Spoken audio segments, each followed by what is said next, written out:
Muy buenos días, hermanos, el Señor les bendiga. Vamos a ubicarnos, por favor, en el libro de Hechos, en el Nuevo Testamento. Libro de Hechos, vamos a leer en el capítulo 13, vamos a leer los versículos 26 al 41. Hechos capítulo 13, versículos 26 al 41. Dice la palabra del Señor: Varones hermanos, hijos del linaje de Abraham, y los que de entre vosotros teméis a Dios, a vosotros es enviada la palabra de esta salvación. Porque los habitantes de Jerusalén y sus gobernantes, no conociendo a Jesús, ni las palabras de los profetas que se leen todos los días de reposo, las cumplieron al condenarle. Y sin hallar en él causa digna de muerte, pidieron a Pilato que se le matase. Y habiendo cumplido todas las cosas que de él estaban escritas, quitándolo del madero, lo pusieron en el sepulcro. Mas Dios le levantó de los muertos. Y él se apareció durante muchos días a los que habían subido juntamente con él de Galilea a Jerusalén, los cuales ahora son sus testigos ante el pueblo. Y nosotros también os anunciamos el evangelio de aquella promesa hecha a nuestros padres, la cual Dios ha cumplido a los hijos de ellos, a nosotros, resucitando a Jesús, como está escrito también en el Salmo 2: Mi hijo eres tú, yo te he engendrado hoy. Y en cuanto a que le levantó de los muertos para nunca más volver a corrupción, lo dijo así: os daré las misericordias fieles de David. Por eso dice también en otro salmo: no permitirás que tu santo vea corrupción. Porque a la verdad David, habiendo servido a su propia generación, según la voluntad de Dios, durmió y fue reunido con sus padres y vio corrupción. Mas aquel a quien Dios levantó no vio corrupción. Sabed pues esto, varones hermanos, que por medio de él se os anuncia perdón de pecados, y que de todo aquello de que por la ley de Moisés no pudisteis ser justificados, en él es justificado todo aquel que cree. Mirad pues que no venga sobre vosotros lo que está dicho en los profetas: mirad, menospreciadores, y asombraos y desapareced, porque yo hago una obra en vuestros días, obra que no creéis, si alguien os la contare. Bendito nuestro Señor, te damos gracias por la bendición que nos das de estar en tu presencia en este tu día, el día que tú has designado, Señor, que tu pueblo se reúna.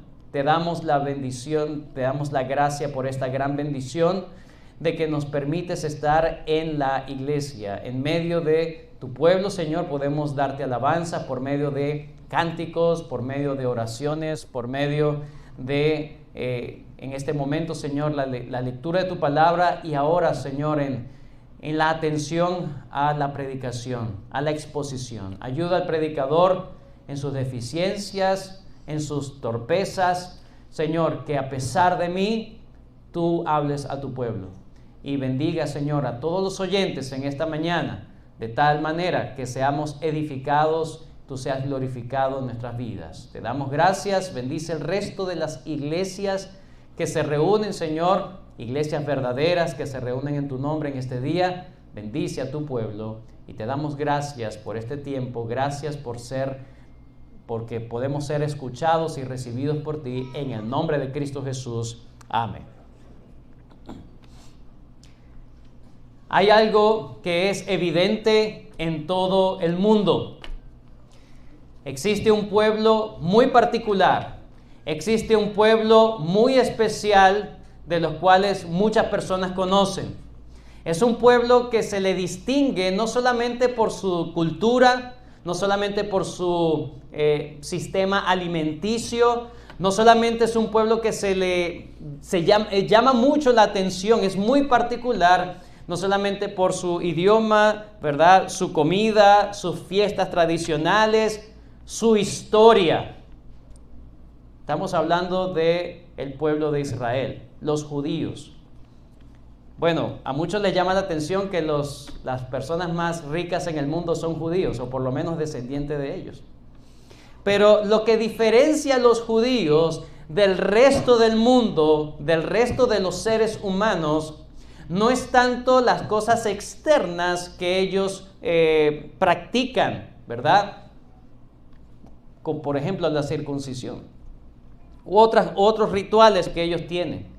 El punto de que ellos son tan diferentes al resto del mundo es porque ellos, hermanos, tienen una mentalidad y una cosmovisión de vida totalmente diferente a las personas. Esa cosmovisión de vida se debe precisamente al gran privilegio que ellos han tenido de haber recibido de primera mano la voluntad de Dios. Vayan conmigo, por favor, a Romanos capítulo 3. Romanos capítulo 3, versículos 1 al 2 dice, este es Pablo hablando a la gente en Roma. ¿Qué ventaja tiene pues el judío? ¿O de qué aprovecha la circuncisión? Mucho en todas maneras. Primero, ciertamente que les ha sido confiada la palabra de Dios. Es un pueblo muy particular, muy especial, muy llamativo, porque ellos han sido los primeros recipientes de la voluntad personal o la voluntad particular de Dios para la humanidad. Ellos conocieron de primera mano que Dios, no existen muchos dioses, sino que existe un solo Dios vivo y verdadero. Pero no solamente han comprendido eso, sino que muchas de sus prácticas, mucho de lo que ellos son como nación, se debe a una comprensión que no tiene todo el mundo tampoco. No solamente de que Dios es uno, sino de que todos los hombres son pecadores. Y eso lo revela la ley de Moisés. La comprensión que ellos tienen respecto a la realidad del pecado los diferencia del resto del mundo. John MacArthur dice lo siguiente: el pueblo judío estaba profundamente consciente de los estragos y las consecuencias del pecado. A lo largo de su existencia, los israelitas se habían aferrado al pecado individual y nacional. Todo el pueblo podía repetir los lastimeros gritos de David pidiendo perdón que fueron expresados en los salmos penitenciales, Salmo 32, Salmo 38, Salmo 51. Eso era para ellos, era muy normal, muy, evidente. Salomón resumió brevemente un dilema cuando declaró en Primera de Reyes capítulo 8 versículo 46, no hay hombre que no peque. El problema crítico para el pueblo judío era qué hacer respecto al pecado. ¿Qué debemos hacer respecto a esta verdad que se enseña en las Escrituras? Job, el primer libro que se entiende que fue uno de los primeros libros escritos de la Biblia, en el versículo 2 del capítulo 9 se dice, ciertamente yo sé que es así. ¿Y cómo se justificará el hombre con Dios? ¿Cómo puede una persona estar justa delante de Dios? En el mismo libro de Job, capítulo 25, versículo 4 dice, ¿cómo pues se justificará el hombre para con Dios? ¿Y cómo será limpio el que nace de mujer? Esta comprensión del pecado de todos los seres humanos lo tenían en primer lugar los israelitas, el pueblo judío. Sin duda alguna, hermanos, esta comprensión del pecado, de la realidad del pecado, de alguna manera podemos entender por qué ellos se aferraban tanto a la ley divina, a la ley de Dios, a la ley mosaica, para hallar en la ley perdón, justificación y vida eterna. Pablo sabía esa realidad a la audiencia que le estaba predicando ahí en Hechos 13. Y lo que les va a decir, o lo que le iba a decir es, miren, ciudadanos, pueblo de Israel, ustedes saben la realidad que nosotros tenemos. Ellos sabían que ellos siempre, por ser judíos, siempre han buscado la justificación por medio de las obras de la ley. Pablo lo había vivido, pero cuando Cristo llegó a la vida de Pablo, Pablo entendió de que la justificación, el perdón de pecado, quitar esa realidad del pecado y lo que implica ser un pecador delante de Dios, Pablo entendió que por medio de Jesucristo se puede obtener la justificación, y ese es el corazón del mensaje de Pablo en Antioquía, en Hechos capítulo 13. Estamos en la serie de sermones de Hechos. Estamos viendo el primer viaje misionero de Pablo y Bernabé. Ellos han predicado, su primer sitio ha sido Chipre, luego viajan hacia el norte. En Antioquía de Pisidia es, digamos, su segunda gran parada. Allí él está predicando. Nosotros hemos visto en esta sección, desde el versículo 13 del capítulo 13, la estancia de Pablo en Antioquía de Pisidia. El versículo 13 vimos el antecedente que se dio antes de que ellos llegaran a Antioquía de Pisidia. Ese es el versículo 13. Y a partir del versículo 14 en adelante notamos la predicación que hace Pablo en Antioquía de Pisidia. La predicación. Esa predicación, hermanos, se divide en tres partes. Esas tres partes están marcadas en el texto por la frase hermanos o hermanos piadosos, ¿verdad? Versículo 16 dice: varones israelitas y los que teméis a Dios. Versículo 26, varones hermanos, hijos del linaje de Abraham y los que de entre vosotros teméis a Dios. Es decir, desde el 16 hasta el 25 es la primera parte del sermón. Del 26 hasta el 37 es la segunda parte del sermón. Y versículo 38 vuelve a decir la misma frase que nos va a marcar la tercera parte del sermón. Sabed pues, versículo 38, sabed pues esto, varones hermanos. Entonces, eso, varones hermanos, varones israelitas, varones del linaje de Abraham. Entonces, allí están las tres partes del sermón. La semana pasada comenzamos a considerar la primera de sus partes, es decir, los versículos 16 hasta el 25. Versículos 16 al 25. No voy a entrar en detalle porque ya lo dije la semana pasada, por supuesto. Pero en grosso modo, para repasar, ¿qué dice Pablo entre los versículos 16 al 25? Él dice que el plan de Dios, es decir, la historia revela el plan de Dios en la historia de Israel. ¿Cuál ha sido el plan de Dios en la historia de Israel? Siempre ha sido traer al hijo de David. Ese ha sido todo. Dios ha hecho toda la historia de Israel, ha cuidado, ha preservado, ha guiado, dirigido todas las cosas de tal manera que se pueda cumplir lo que él le prometió a David y le prometió a Abraham. Un heredero, versículo 23. De la descendencia de este, hablando de David, de la descendencia de este, y conforme a la promesa, Dios levantó a Jesús por Salvador de Israel. Ellos estaban esperando al Mesías, estaban esperando al gran hijo de David para por fin ser, ¿qué dice allí? Versículo 23, Salvador. El Salvador de Israel. Esa era la esperanza mesiánica, la esperanza escatológica que ellos estaban siempre aguardando en sus corazones. Pablo sabía eso y por eso él empieza a dar un panorama muy específico, no de toda la Biblia, sino de una parte, de cómo se ven los acontecimientos, ¿verdad? Basado en Génesis, cómo Dios cumplió todo lo que le dijo a Abraham en Génesis 15. Y le dice todos los pasos y cómo precisamente llega a cumplirse en Cristo. Ahora, en esta sección, a partir del versículo 26 en adelante, Pablo va a probar ante su audiencia de que este Jesús realmente es el hijo de David y por ende el Mesías que ellos estaban esperando. Vamos a leer el versículo 26 en adelante.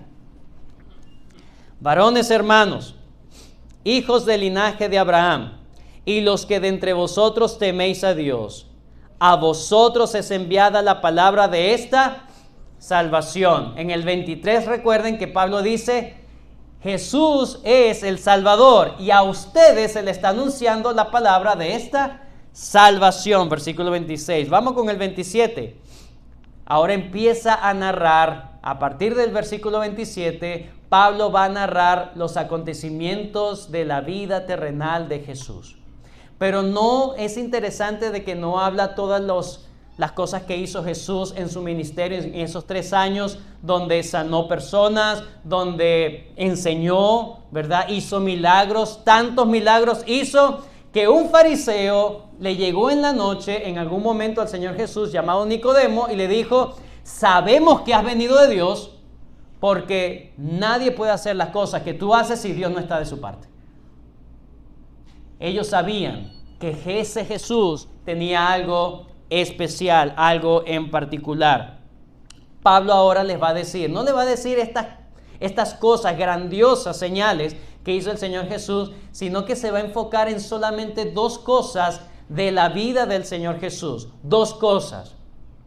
Hermanos, cuando usted quiera evangelizar a alguien, predicarle el evangelio, usted puede hablar mucho de Dios, mucho de Jesús, puede probar de que Jesús fue un personaje real, ¿verdad? No solamente textos fuera de la Biblia, seculares, por así decirlo, demuestran que Jesús sí existió. El punto no es demostrar tanto que el Señor Jesús existió, de eso hay evidencia. El punto es, ¿qué es lo más resaltante de la vida de Jesús? ¿Qué es lo más resaltante? Estas 2 cosas. Si usted deja de hablar de estas 2 cosas, usted no ha predicado el evangelio.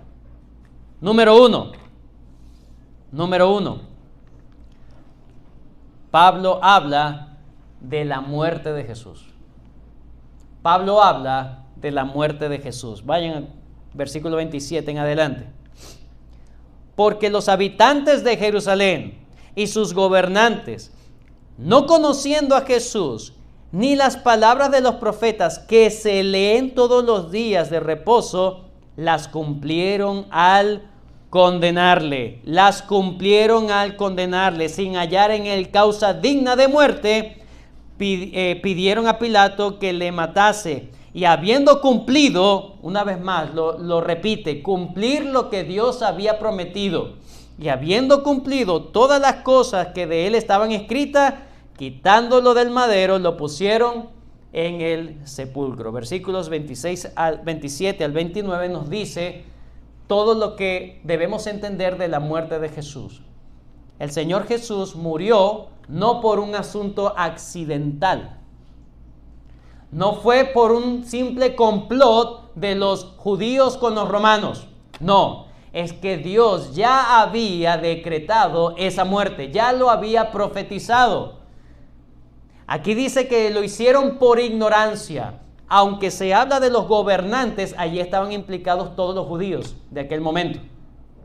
Lo hicieron por ignorancia. Y es interesante cómo Pablo les dice que ellos han leído esa profecía todos los días de reposo y aún así la cumplieron. ¿Qué ignorancia se está refiriendo entonces? Isaías 53. Vayan conmigo, por favor. Isaías 53.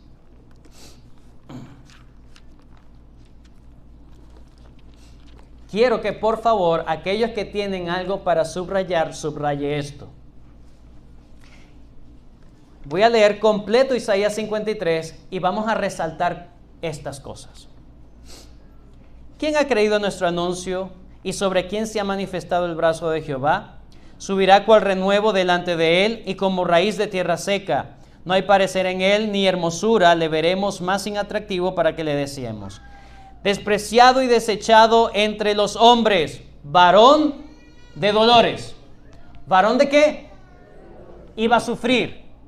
un hombre sufriente, el siervo sufriente, varón de dolores, experimentado en quebranto, y como que escondimos de él el rostro, fue menospreciado y no lo estimamos. Pablo dice, no le conocieron, no lo estimaron, no lo reconocieron, no lo amaron, lo despreciaron. Cumplieron lo que estaba escrito en Isaías 53. Seguimos. Ciertamente llevó él nuestras enfermedades y sufrió nuestros dolores, y nosotros le tuvimos por azotado, por allí, herido de Dios y abatido. Mas él, una vez más, herido fue por nuestras rebeliones, subraye, molido por nuestros pecados, el castigo de nuestra paz fue sobre él, y por su llaga fuimos nosotros curados. Todos nosotros nos descarriamos como ovejas, cada cual se apartó por su camino, mas Jehová cargó en él el pecado de todos nosotros. Versículo 7. Angustiado él y afligido. No abrió su boca, como cordero fue llevado al matadero, y como oveja delante de sus trasquiladores, enmudeció y no abrió su boca. Por cárcel y por juicio fue quitado. Esa palabra de quitar es una palabra de juicio contra los malhechores. ¿Sabían eso? En el Antiguo Testamento va a ser quitado de la tierra, va a ser cortado de la congregación de Israel. Quitado. Referencia a la muerte. Y su generación, ¿quién la contará? Porque fue cortado. Fue cortado de la tierra de los vivientes. Por la rebelión de mi pueblo fue herido. Entonces, fue cortado, fue herido, llevó juicio. Se está hablando explícitamente de la muerte del siervo de Dios. Pero sigamos. Se dispuso con los impíos su sepultura, mas con los ricos fue en su muerte, aunque nunca hizo maldad, ni hubo engaño en su boca. Vamos a dejarlo hasta ahí, porque Pablo en Hechos 13 dice, lo condenaron sin él haber hecho ningún mérito para su condena. Cumplieron exactamente todo lo que se había dicho del siervo de Dios, del Mesías, condenándolo de forma injusta. Pero sigamos en Hechos 13. Sigamos en Hechos 13. Versículo 27, una vez más. Porque los habitantes de Jerusalén, ¿quiénes eran los habitantes de Jerusalén? Los judíos. Y ellos conocían las Escrituras y aún así lo hicieron por ignorancia. ¿A qué ignorancia se está refiriendo el apóstol? No es, hermanos, una ignorancia de conocimiento, sino una ignorancia de aceptación de la voluntad de Dios. Una ignorancia de aceptar que la voluntad de Dios era que su siervo sufriera. Eso es lo que nuestro Señor Jesucristo siempre le dijo a sus discípulos. Vayan conmigo, Mateo capítulo 16. Mateo 16. Y luego Lucas 24. Mateo 16. Versículo 21. Mateo 16, 21. Desde entonces comenzó Jesús a declarar a sus discípulos que le era necesario ir a Jerusalén y padecer mucho de los ancianos y de los principales sacerdotes y los escribas, y ser muerto y resucitar al tercer día. Entonces Pedro, tomándole aparte, comenzó a reconvenirle diciendo: Señor, ten compasión de ti mismo, en ninguna manera esto te acontezca. Eso ya estaba profetizado, y aquí vemos a Pedro como el representante de los discípulos diciéndole: no, Señor, eso no te puede ocurrir, tú eres el Mesías, lo acaba de decir antes, tú eres el Hijo de Dios, tengo que morir. No, eso no te debe pasar. Eso es lo que decían las Escrituras. No aceptaban que eso era la voluntad de Dios. Lucas capítulo 24. Lucas 24.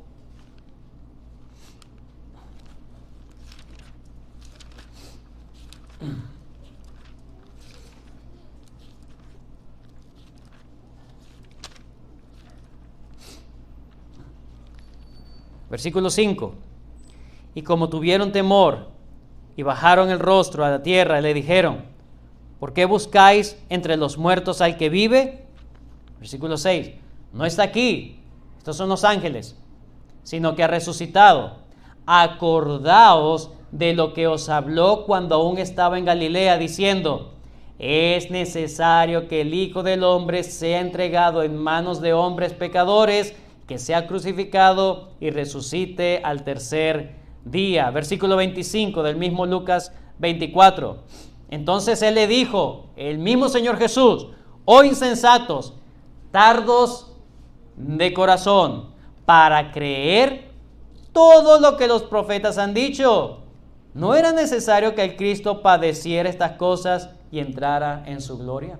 Ya eso estaba profetizado.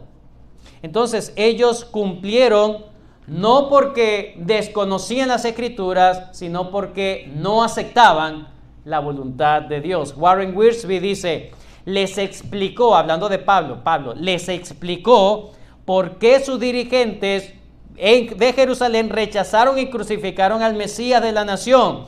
No fue porque no hubieran leído u oído el mensaje de los profetas, sino porque no lo entendieron. Ignorancia. El punto, hermanos, de Pablo aquí es hacer entender a su audiencia que los acontecimientos que rodearon la muerte de Jesús no solamente cumplieron exactamente lo que se había profetizado, sino que toda la acción contra Jesús fue hecho porque ellos nunca entendieron la verdad de la palabra de Dios. Nunca entendieron la verdad de la palabra de Dios. Pero no solamente habla de la muerte, también habla de la resurrección. Y allí es donde nos vamos a quedar un poquito más de tiempo. La resurrección es el segundo tema. Cuando uno habla de Cristo, uno debe hablar de su muerte, no como algo accidental, sino como algo que era necesario, y ya vamos a ver por qué era necesario. Pero también se habla, y no se debe dejar de hablar, de su resurrección, porque eso es lo que lo marca como el verdadero Mesías. La resurrección, versículo 30 en adelante. Hechos 13. Hechos 30 no lo busquen porque no existe. Hechos 13, versículo 30. Mas Dios lo levantó de los muertos. Versículo 31 Pablo va a hacer una cosa en el versículo 31. Da una declaración. Dios lo levantó. ¿A quién? A Jesús. Dios lo levantó de los muertos. Y ahora con esa declaración él va a hacer dos cosas. Número uno, va a probar la veracidad de esa resurrección. Voy a probarles que esa resurrección es cierta. Versículo 31. Y él se apareció durante muchos días a los que habían subido juntamente con él de Galilea a Jerusalén, los cuales ahora son sus testigos ante el pueblo, y nosotros también os anunciamos es el evangelio, hermano, anunciar la muerte y la resurrección de Jesús, el evangelio de aquella promesa hecha a nuestros padres. En Deuteronomio capítulo 17, la ley mosaica declaraba que por boca de 2 o 3 testigos debía constar cualquier declaración. Así que Pablo está utilizando esa herramienta para decirle a su audiencia: mire, la declaración de que Dios levantó a Jesús es real. ¿Por qué? Porque hay más de 2 o 3 testigos que lo vieron. Los testigos son más abrumadores, lo saben más personas, lo han visto más personas son testigos, más de lo que se pide en la ley, que el falso cuento y el escueto cuento de que hicieron rodar por allí, de que los discípulos se habían robado el cuerpo. ¿Sí? Y no les pasó nada a esos soldados, que se quedaron dormidos, ¿verdad? Es más abrumador la prueba de que Jesús realmente se levantó. Dios, no solamente que Él se levantó, sino que Dios, el punto es, Dios lo levantó. Dios le levantó de los muertos. Es interesante el orden acá, ya lo vamos a ver. El orden no es que él mismo se levantó, sino que Dios lo levantó, y eso tiene una implicación. Eso es lo segundo que va a decir Pablo. Lo primero es dar una veracidad de que su resurrección es cierta, hay testigos. En segundo lugar, Pablo va a señalar las implicaciones de esa resurrección. Les va a decir qué significó esa resurrección. ¿Cuáles son las implicaciones de esa resurrección? Número 1, la resurrección de Jesús significa de que Él es el verdadero Hijo de Dios. La resurrección de Jesús significa que Él es el verdadero y el único Hijo de Dios. Versículos 32 y 33. Y nosotros también os anunciamos el evangelio de aquella promesa hecha a nuestros padres, el cual Dios ha cumplido a los hijos de ellos, a nosotros, resucitando a Jesús, como está escrito también ¿en dónde?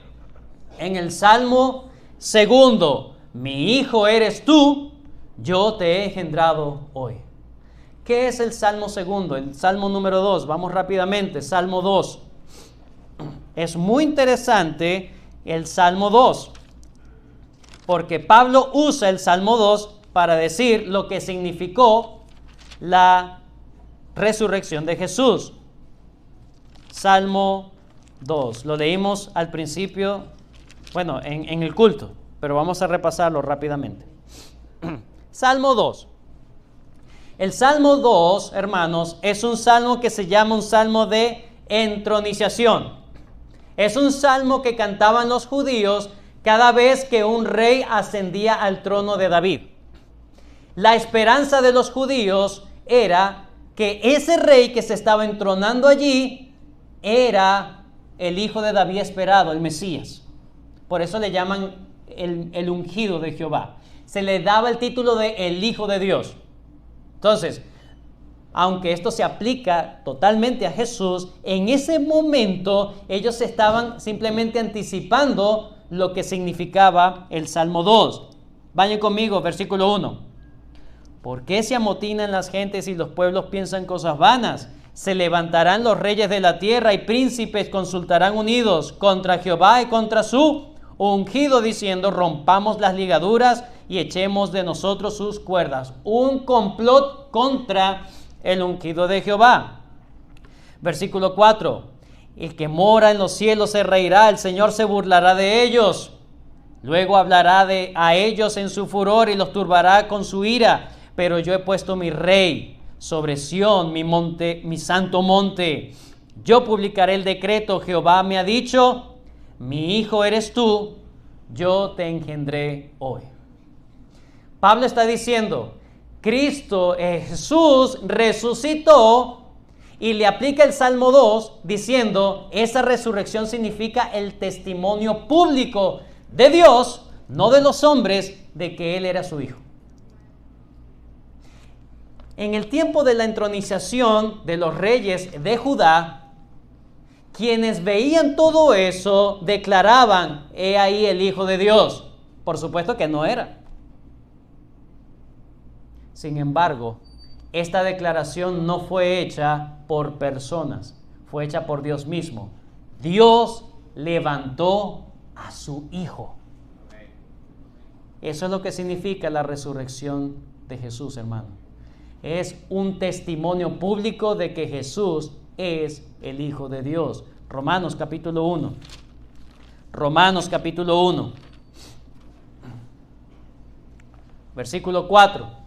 Hablando del Señor Jesús, Pablo dice en Romanos 1:4 que fue declarado Hijo de Dios con poder, según el Espíritu de Santidad, por la resurrección de entre los muertos.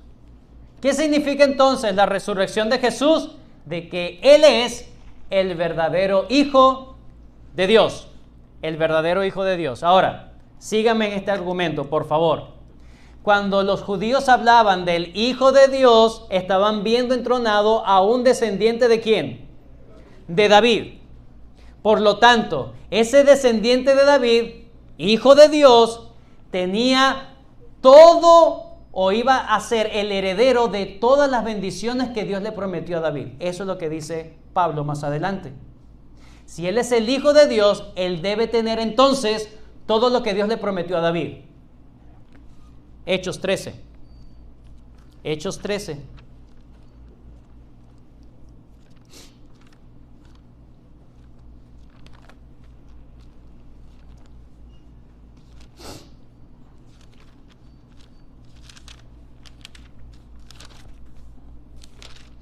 Dice, está escrito en el Salmo 2, versículo 33, mi hijo eres tú, yo te engendré hoy. Versículo 34 va a ser otro argumento. Y en cuanto a que le levantó de los muertos para nunca más volver a corrupción, lo dijo así: os daré las misericordias fieles de David. Aquí Pablo está citando Isaías 55:3. Isaías 55:3 dice así: inclinad vuestro oído y venid a mí, oíd y vivirá vuestra alma, y haré con vosotros pacto eterno. Pacto eterno, las misericordias firmes de David.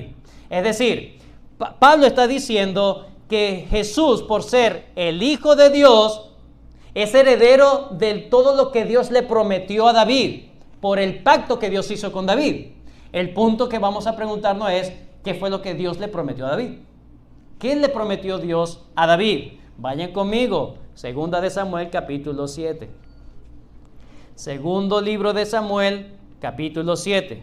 ¿Qué le prometió Dios a David? 3 cosas. Dios le prometió a David 3 cosas, hermanos.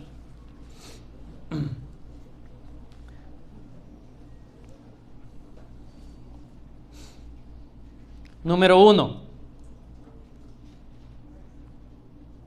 versículo 12. Cuando tus días sean cumplidos, Segunda de Samuel, capítulo 7, versículo 12. Cuando tus días sean cumplidos, es decir, cuando mueras, David, y duermas con tus padres, esta es la promesa: yo levantaré después de ti a uno de tu linaje, el cual procederá de tus entrañas, y afirmaré su reino. Él edificará casa a mi nombre, y yo afirmaré para siempre el trono de su reino. Lo primero es un reino eterno. Un descendiente que tendría el reinado eterno. ¿Qué le está prometiendo? Eternidad. Eternidad a ese descendiente. 2, versículo 14. Yo le seré a él por padre y él me será por hijo. Número 2, le está ofreciendo el trato paternal a ese hijo. Eternidad, paternidad. Versículo 15. Pero mi misericordia no se apartará de él como la aparté de Saúl, al cual quité de delante de mí. Eternidad, paternidad y misericordia. Una misericordia que nunca será quitada de ese descendiente. Cuando Pablo entonces dice, Dios ha prometido que a ese descendiente por el pacto a David, siempre les va a cumplir toda promesa a ese descendiente. ¿Cuál es la promesa? Un ser eterno, que sería el Hijo de Dios perfectamente, eternamente. Dios sería su Padre. Y en tercer lugar, toda la misericordia y la gracia de Dios sería sobre ese Hijo. Toda. Eso es lo que Pablo está diciendo allí. Eso es lo que Dios le prometió a David. Eternidad, misericordia y paternidad. El entendimiento, hermanos, de los judíos era que el Mesías que los iba a salvar iba a ser descendiente de David, y ese Mesías tenía que ser un ser eterno. Por eso vayan una vez más, Hechos 13, versículo 35. Pablo, es interesante cómo Pablo redacta. Por eso, si iba a ser el descendiente de David, que se le prometió eternidad, misericordia y paternidad eterna de parte de Dios, no ser deshecho de parte de Dios. Entonces, los judíos entienden que ese hijo no puede morir jamás. No podría morir jamás si era eterno. Versículo 35. Por eso también, dice también en otro salmo, Salmo 16, no permitirás que tu santo vea corrupción. Ahora viene el argumento de Pablo. Porque a la verdad David, habiendo servido a su propia generación según la voluntad de Dios, durmió y fue reunido con sus padres y vio corrupción. Mas aquel a quien Dios, ¿qué? Levantó, no vio corrupción. ¿A quién iba a levantar Dios? A su santo. No permitirás que tu santo vea corrupción. Dios levantó a su santo. Ahora, yo he dado la parte buena de lo que es el Mesías, ¿cierto? Pero se les olvidó que el Mesías no solamente iba a reinar y iba a ser un ser eterno. También se dice que el Mesías iba ¿a qué? A sufrir. Isaías 53 una vez más. Isaías 53 y vemos el rompecabezas completo, hermano. Isaías 53. Ya vimos cómo en Isaías del 1 al 9 hemos estado viendo cómo se está anunciando la muerte, el sufrimiento de ¿quién? El Mesías. Y la gente sabía que el Mesías iba a venir por David. Se le prometió que el Mesías, eternidad. Versículo 10, Isaías 53. Con todo eso, Jehová quiso quebrantarlo, muerte, sujetándole a padecimientos, cuando haya puesto su vida en expiación. Poner su vida, muerte. Su vida en expiación por el pecado. La muerte era necesaria porque él iba a morir en expiación. Y este es un término que ellos sabían muy bien lo que significaba. Ellos sabían muy bien. Espero que ustedes sepan. Por lo menos no tan bien, pero sí sepa algo. La expiación, ¿qué era la expiación? La expiación era cargar los pecados del pueblo sobre un chivo expiatorio. ¿Sí? Bueno, Cristo, Jesús, es quien iba a cargar el pueblo, la expiación por el pecado del pueblo. Dice, verá linaje, vivirá ¿qué? Por largos días, eternidad.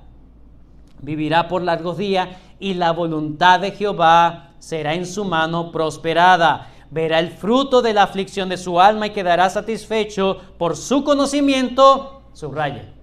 Eso es lo que se necesitaba. No solamente la muerte, sino también la resurrección. ¿Qué dice? Por su conocimiento justificará mi siervo justo a muchos y llevará las iniquidades de ellos. Por tanto, yo le daré parte con los grandes y con los fuertes repartirá despojo, por cuanto derramó su vida hasta la muerte y fue contado con los pecadores, habiendo él llevado el pecado de muchos y orado por los transgresores. El Mesías tenía que sufrir, eso es Isaías 53. Pero en el Salmo 16, no permitirás que tu santo vea corrupción. Estaba destinado la muerte y la resurrección. Por lo tanto, ¿qué se esperaba del descendiente de David? Eternidad. Por eso Pablo dice, en cuanto a que fue a los muertos, en cuanto a se levantó de los muertos para no volver a ver corrupción, le aplica el Salmo 16, tu santo no verá corrupción. David vio corrupción, fue reunido con sus padres, pero se levantó. Significa que Dios le cumplió eternidad. Y si Dios le cumplió a Jesús eternidad, porque se levantó de las muertes, ya la muerte no tiene poder sobre él, también tiene todo el amor paternal de Dios y tiene toda la misericordia y la gracia de Dios. Este es el Mesías.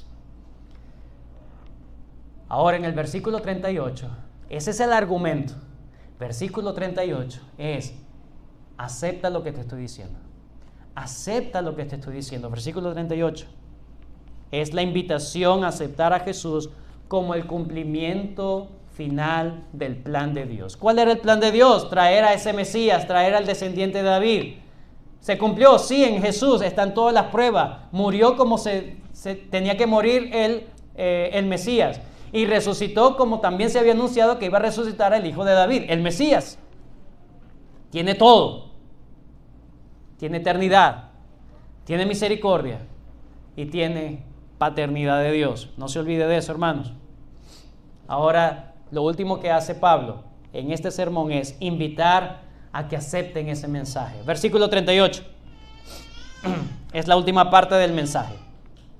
Sabed pues esto, varones hermanos, que por medio de él se os anuncia perdón de pecados, y que de todo aquello que de que por la ley de Moisés no pudiste ser justificados, en él es justificado todo aquel que cree. ¿Para qué murió el Mesías?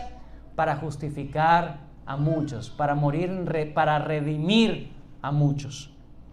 Y ahora aplica en el versículo 40. En el versículo 40, Pablo le dice, acepten a Jesús, a este Jesús que ustedes saben, ustedes han escuchado de él. Acepten de que él es el verdadero Mesías, el heredero de todas las promesas de David. Acéptenlo y no sean como el pueblo judío antes. Versículo 40. Mirad pues, que no venga sobre vosotros lo que está dicho en los profetas. ¿Qué dijo en los profetas? Está citando aquí Habacuc, capítulo 1, versículo 5. Mirad, oh menospreciadores, y asombraos y desapareced, porque yo hago una obra en vuestros días, obra que no creeréis, si alguien os la contare. ¿A qué se está refiriendo Dios en Habacuc 1:5? Se está refiriendo al juicio que Dios iba a traer por medio de los caldeos. Y Habacuc, allí en el libro, capítulo 1, dice, ¿cómo es, verdad, que nos vas a juzgar a nosotros los justos por medio de los injustos? Voy a hacer una obra que ustedes no van a entender eso, pero es una obra justa. Y Pablo está agarrando eso mismo y dice, no sean como ellos, que dijeron, los caldeos nos van a juzgar. No. Le está diciendo, el Mesías llegó. No irritéis al Hijo de Dios, como dice en el Salmo 2. Crean eso. No irriten, no inflamen su ira. No lo contradigan, porque les va a llegar el juicio de Dios. Implícitamente eso es lo que le está diciendo Pablo. Simón Kistemaker dice, los contemporáneos de Pablo sabían que el pueblo de Judá había rechazado la advertencia del profeta y habían continuado con sus vidas de pecado. Al final, la paciencia de Dios se acabó y el ejército babilónico conquistó Jerusalén y se llevó a sus habitantes al exilio. No sean como aquellos que dijeron que los babilónicos, no, por favor, eso no, es imposible. Voy a hacer una obra. Y el Señor extendió su paciencia, su misericordia, hasta un punto. No desprecien al Hijo. Salmo 2. No desprecien al Hijo. Pablo termina entonces el sermón, no con una atmósfera de música. Toquen por favor allí para... Vamos a cantar ahora. No. Su sermón termina, parece como de manera abrupta. Esto es lo que deben hacer. No les dice, acepten a Cristo en el corazón, hagan la oración. No, no dice eso, simplemente reflexionen. Mediten en todo lo que yo les he estado diciendo. No hay un mensaje positivo en el sentido de ustedes pueden, ustedes son lo mejor del mundo, los judíos. No. Dios le ha cumplido la promesa. Está en Jesús. No desprecien eso. Él no quiere una decisión, no quiere manipular, no quiere que ellos decidan solamente por lo que, ¿verdad? por lo que yo simplemente estoy diciendo. Mediten, averigüen y vean que eso es así. Y así termina entonces el sermón de Pablo. ¿Cuál es la reacción? ¿Cuál es la respuesta de la audiencia de Pablo? Lo vamos a ver, si Dios lo permite, la semana que viene. Por ahora, nos quedamos con esa reflexión, hermanos.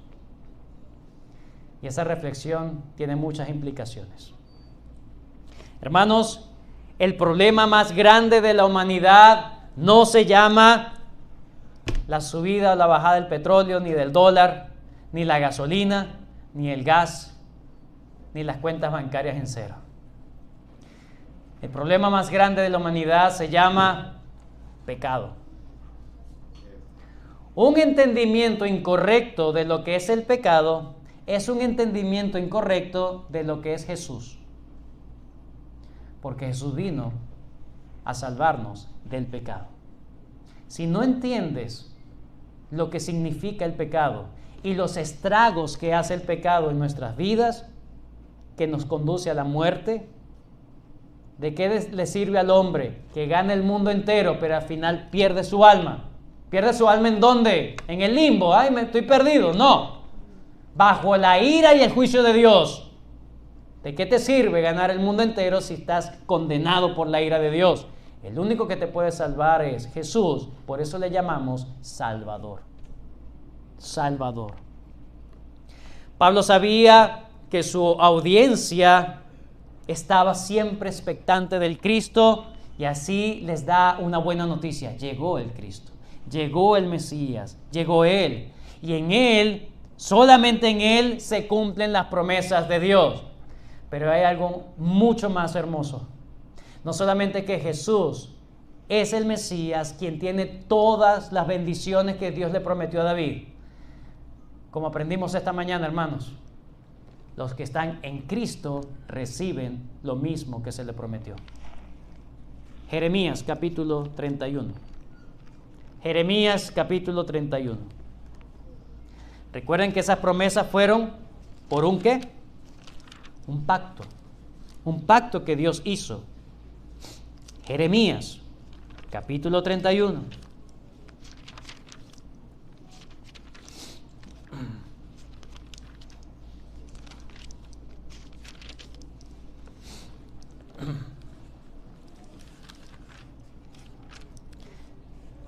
Versículo 31.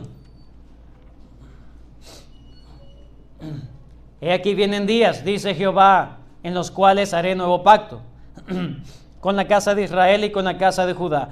No como el pacto que hice con sus padres el día que tomé su mano para sacarlos de la tierra de Egipto, porque ellos invalidaron mi pacto, aunque yo fui un marido para ellos, dice Jehová. Pero este es el pacto que haré con la casa de Israel después de aquellos días, dice Jehová. Daré mi ley en sus mentes y la escribiré en sus corazones. Y yo seré a ellos, que dice, por Dios, y ellos me serán por pueblo. Yo seré para ellos padre, y ellos serán mis hijos. Quien está en Cristo, por Cristo ser el verdadero Mesías, el verdadero Hijo de Dios que tiene las promesas de eternidad, misericordia y paternidad eterna de parte de Dios, quienes están en Cristo tienen garantizada eternidad. La paternidad de Dios, el trato paternal de Dios y toda la misericordia y la gracia de Dios. Versículo 34. Y no enseñará más ninguno a su prójimo ni ninguno a su hermano diciendo, conoce a Jehová, porque todos me conocerán, desde el más pequeño de ellos hasta el más grande, dice Jehová, porque perdonaré la maldad de ellos y no me acordaré más de su pecado. Hermanos, en Cristo Jesús están garantizadas no solamente las promesas de David para Jesús, sino para todos aquellos que están en Jesús. Eternidad. Cristo ofrece vida eterna. Yo soy el camino, la verdad y la vida. Nadie viene al Padre sino por mí. Cristo ofrece misericordia, perdón de pecados, vida eterna y que Dios sea tu verdadero Padre. Rechazar a Jesús es rechazar el amor de Dios. Mas Dios muestra su amor para con nosotros. ¿Dónde está el amor de Dios? En que Jesús, en que Él entregó su Hijo, para que todo aquel que en Él cree no se pierda, mas tenga vida eterna. Ese mensaje de seguro cambió el corazón de muchos, de cómo miraban, cómo notaban, cómo entendían a Jesús. En ese momento, muchos judíos cambiaron, después de este sermón de Pablo, su perspectiva en cuanto a Jesús. Y esto es lo que Dios quiere que veamos. Dios quiere que veamos a Jesús como el Mesías, como el Hijo de Dios, donde está en Él toda la misericordia, toda la paternidad y toda la gracia de Dios. Pregunto, ¿qué es Jesús para ti? ¿Qué es Jesús para ti? ¿Es algo que simplemente dejas de domingo en domingo? ¿O es el mayor de tus tesoros? ¿Cómo ves a Jesús? ¿Estimas tú a Jesús? ¿Le amas? ¿Le aprecias como Dios quiere que le ames, como Dios quiere que lo veas, como Dios quiere que lo aprecies? ¿O lo desprecias como el pueblo que sabía y aún ignoró todo lo que Dios había dicho? Que el Señor nos ayude, hermanos. ¿Cómo estás amando a Cristo? Bueno, yo voy todos los domingos al culto, para no decir la misa, porque, ¿verdad? Voy todos los días, voy todos los cultos. Tu vida está demostrando que tú estimas a Jesús como lo más grande. Tu vida está demostrando que Él es tu Señor, tu Mesías. Que el Señor nos ayude, hermanos. Señor, prospere su palabra en nuestros corazones y que podamos amar y tener la perspectiva correcta de quién es Jesús y qué vino a ser Jesús. No nos vino a ser felices, nos vino a dar todas las promesas que Dios le dio a David. Oremos. Gracias, Señor.